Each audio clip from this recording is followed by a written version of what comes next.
नमस्कार दोस्तों, आपका हमारे चैनल पर स्वागत है। आज हम समकालीन कविता के विषय में बात करेंगे। सन 1960 ईस्वी के बाद की कविता को साठोत्तरी कविता या समकालीन कविता के नाम से जाना जाता है। इसे आकविता, अभिनव कविता, सहज कविता, आज की कविता, अद्यतन कविता, समसामयिक कविता भी कहते हैं। अध्ययन की सुविधा से इसे 7वें, 8वें एवं 9वें दशक की कविता के रूप में भी जाना जाता है। नई कविता एवं समकालीन कविता के मध्य के 7-8 वर्ष हिंदी कविता के इतिहास में काफ़ी अस्त व्यस्त रहे। भारतीय राजनीतिक संसार में हुए उथल पुथल, आज़ादी से मोहभंग, 1962 के चीन के साथ युद्ध में भारत की हार, प्रधानमंत्री पंडित जवाहरलाल नेहरू के नेतृत्व से मोहभंग, आर्थिक समस्याएं, खाद्यान्न का अभाव, मानव मूल्यों में गिरावट, जनता में असंतोष, अमीर गरीब की अवधारणा, नक्सलवाड़ी का प्रसिद्ध किसान आंदोलन के फलस्वरूप उत्पन्न हिंदी कविता के अनेक काव्यांदोलन जैसे आकविता, विद्रोही कविता ने जनता के यथार्थ को देखा और जनवादी काव्य की रचना की। समकालीन कविता नेहरू युग के बाद की राजनैतिक आर्थिक विसंगतियों, टूटते मूल्यों, पीड़ाओं, कुंठाओं, भटकाव, असंतोष, निराशा से युक्त विद्रोह की कविता है, जिसमें जिंदगी का यथार्थ, श्रमशील जनता के शोषण का अंकन, शोषक वर्ग का षड्यंत्र तथा आत्म अधिकार के लिए संघर्षरत आक्रोश की भावना का प्रकटीकरण है। इस समकालीन कविता के संबंध में विद्वानों की परिभाषाएं भी अत्यंत ही दृष्टिगत हैं, जिनमें डॉक्टर विश्वंभर नाथ उपाध्याय के अनुसार समकालीन कविता अपने समय के मुख्य अंतर विरोधों की कविता है। डॉक्टर बी सत्यवती कहती हैं, समकालीन कविता आम आदमी के जीवन, संघर्षों, विकृतियों, विसंगतियों, विषमताओं और विद्रुपताओं की खुली पहचान है। समकालीन कवियों में श्याम परमार, गंगा प्रसाद विमल, जगदीश चतुर्वेदी, सुदामा प्रसाद पांडे धूमिल, राजकमल चौधरी, लीलाधर जगुड़ी, चंद्रकांत देवताले, आलोक धनवा, उदय प्रकाश, दूधनाथ सिंह, विनोद कुमार शुक्ल, लीलाधर मंडलोई, रघुवीर सहाय, विष्णु खरे, अरुण कमल, श्रीकांत वर्मा, राजेश जोशी आदि चर्चित नाम हैं। इनमें सुदामा प्रसाद पांडे धूमिल सर्वाधिक चर्चित नाम हैं। संसद से सड़क तक उनकी चर्चित काव्य कृति है।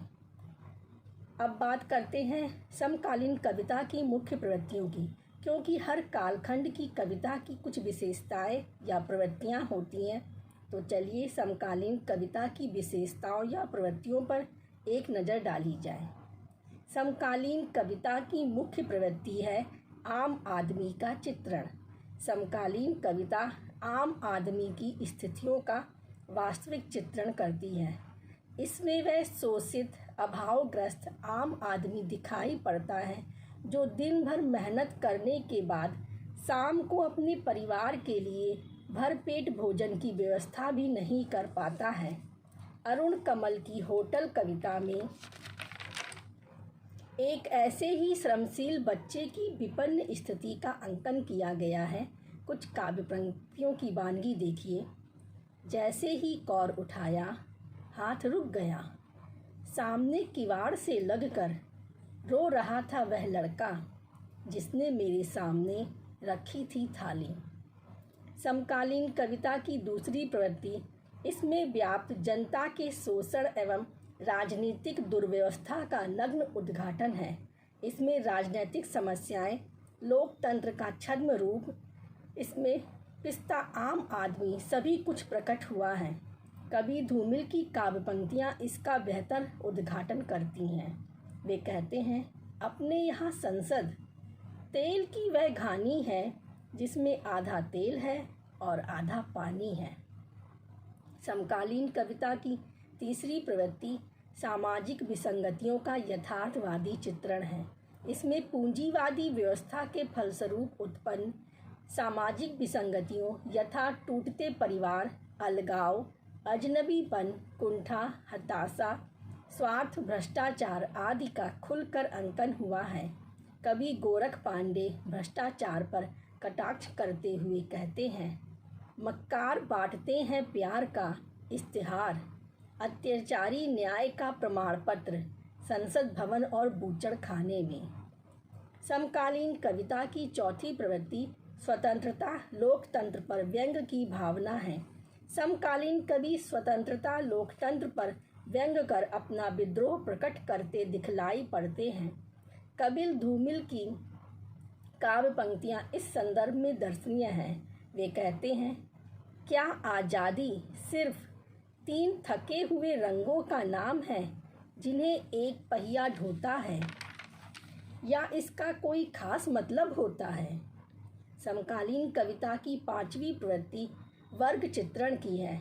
समाज 2 वर्गों शोषक और शोषित में बटा है और इन कवियों को इनमें से किसी एक का साथ देना होगा। इसलिए वह मेहनत कश जनता के संघर्ष में संघर्षशील होता है। उदय प्रकाश अपनी कविता मालिक आप नाहक नाराज हैं में इसी का चित्रण करते हुए कहते हैं, मैं ठीक कह रहा हूँ मालिक, आप नाहक नाराज हैं। आखिर धूप सुरजा नहीं है मालिक, जिसे आप अपनी बैठक में उकड़ू बैठाकर गरियाते रहें और पीटते रहें।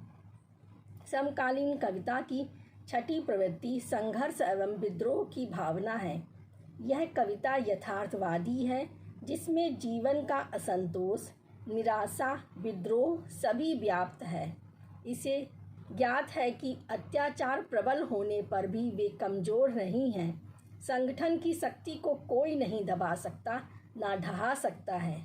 उदय प्रकाश सुनो कारीगर कविता में इसी संघर्षशील चेतना को प्रकट करते हुए कहते हैं, यही नींद मेरी टूटी थी, कोई दुख था शायद जो अब सिर्फ मेरा नहीं था। अब सिर्फ मैं नहीं था अकेला अपने जागने में।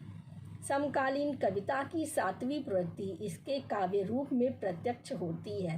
इसकी भाषा आम आदमी की भाषा है, जिसमें व्यंग प्रधान है और स्थानीय शब्दावली युक्त है।